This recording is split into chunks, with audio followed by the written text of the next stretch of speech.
All right, today we are diving into the world of track cycling. And yeah, I know what you might be thinking. It's just bikes going in circles, right?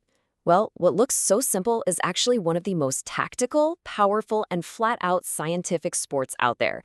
So let's get into it. I mean, just look at this picture. The first thing that just grabs you is the speed, right? And that banking, it is insanely steep. You've got these riders just a blur, mere inches apart, on a track that looks like it completely defies gravity. It's this wild, beautiful dance between raw human power and some serious engineering. It really is an absolute spectacle to watch. Okay, so to really understand this sport, we've got to start with the place where all happens. This is the arena of speed, the Velodrome. You know, a velodrome isn't just any track. It's basically a theater built for speed. And those super steep banks, they are not just for show. They're engineered with incredible precision to counteract gravity. They literally pin the riders to the track so they can maintain these unbelievable speeds through the turns. The whole place is controlled, it's precise, and it's designed for one single purpose, going as fast as a human being possibly can. Now, once you're in the velodrome, you quickly realize track cycling is really two completely different sports rolled into one. It has these two souls, sprint and endurance, and they require totally different athletes, different mindsets, the whole shebang. Yeah, this really breaks down that split personality. Think of it like this. On one hand, you've got the sprinters. We're talking short, explosive, all-out power for just a few laps. It's all about raw strength, but also these wild cat and mouse tactics. It's genuinely like high-speed chess. But then you've got the endurance side. These are long, grueling races, a marathon on wheels, basically. It tests your stamina, your strategy, your will to suffer. And it's not just physical. Sprinters are gamblers, playing these intense mind games for a few seconds of glory. Endurance riders, they're like these calculating machines, managing pain and energy over a long, long time. It's why athletes pretty much always specialize. You're one or the other. So for the sprint events, you've got things like the match sprint and the team sprint. They're exactly what they sound like, pure raw power, trying to outsmart your rival in a flash. But then you have the Kirin, which is just awesome. It started in Japan, and the riders follow this little motorbike called a derny that slowly picks up speed. When it pulls off the track, it is an absolute mad dash for the finish line. It's chaos, and it's fantastic. And on the endurance side, well, you've got races like the points race, where there are little sprints inside the main race for points. And then there's the Madison. Oh man, the Madison is pure chaos. It's a team relay where riders literally hand-sling their teammates forward into the race. It's wild. And you also have the Omnium, which is basically the decathlon of track cycling, testing riders in a whole bunch of different events. It's all about managing your energy just as much as it is about being fast. Okay, so we've got the arena, we've got the different races. But what about the bikes they ride? Let's talk about the tool of the trade, the incredible and frankly kind of terrifying bike with no brakes.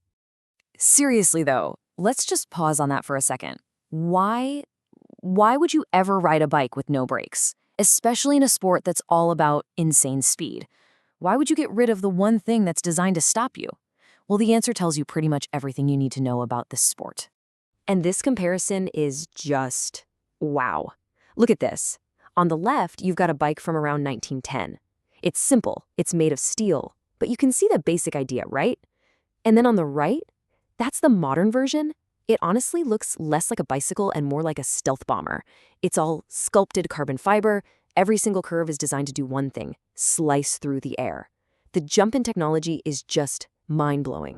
So here's the deal with these bikes. They are stripped down to be pure speed machines. The reason for no brakes? In a super controlled place like a velodrome, there are no sudden stops, no cars pulling out, so brakes just add weight you don't need.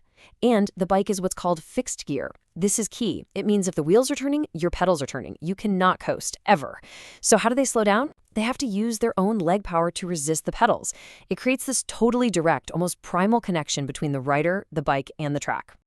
But okay, having the perfect bike is only half the battle, because every single rider is also in a constant fight with an opponent they can't even see, the air. This is where we get into the art of aerodynamics. Just look at this position. It almost looks painful, right? The rider is folded into this tiny, compact shape, and that's all to make themselves as small a target as possible for the wind.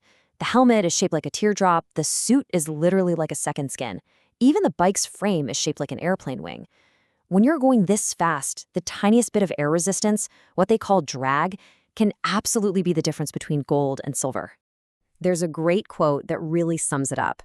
On the track, your greatest opponent isn't another rider. It's the air itself. And that's so true. So much of the tech, the training, the tactics, it all comes down to solving that one single problem. How do you get through the air better than the person next to you?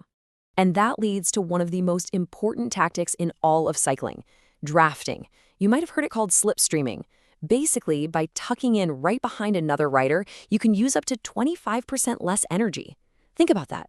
A quarter less effort just by being in the right spot. It's huge. And it's why you see teams riding in a perfect line. Or in the sprints, you see this slow, tactical game where nobody wants to be the one in front punching that hole in the air for their opponent. So, you've got the tech, you've got the tactics, you've got the power. Where does it all lead? Well, for these athletes, everything they do is about one thing: chasing gold at the absolute pinnacle of the sport. And this sport has such a deep history. I mean, think about this. Men's track cycling was in the very first modern Olympic Games back in 1896. It's been there from the beginning. It took a long time, until 1988, for women's events to get added, and it wasn't until the London Games in 2012 that things finally became equal, with the same number of events for both men and women. Of course, the Olympics every 4 years is the big one. It's what everyone dreams of.